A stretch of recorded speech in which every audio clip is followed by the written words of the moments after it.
Hello! The Jamf Fundamentals plan includes password syncing in Jamf Now. When enabled, the Jamf Connect menu bar app is installed on Macs to ensure the local account password is synced with the user's Okta password.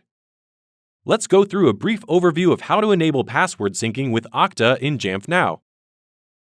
After logging into Jamf Now, click Blueprints in the sidebar.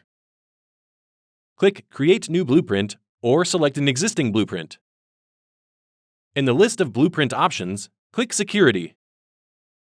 Select the checkbox to enable password sync with Jamf Connect, then choose Okta from the Identity Provider pop-up menu.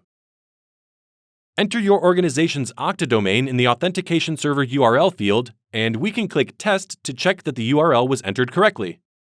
Note: iframe support must be enabled in Okta to test the configuration. We can even enter a username and password for an account in your organization to confirm successful authentication. If authentication is successful, we can close the test dialog and click Save Changes.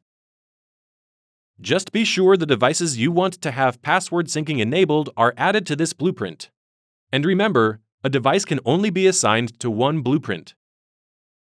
With password syncing enabled, the Jamf Connect menu bar app will be installed and configured to open automatically at login. However, it's important to note the app only opens automatically at login after a user has opened the app at least once. If a user is logged in when the app is installed, it opens automatically when installation completes, satisfying this requirement.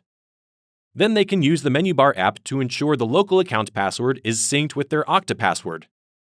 If there is more than one user on the same Mac, they'll just need to open the app once to enable the setting to open automatically at login. Thanks for watching.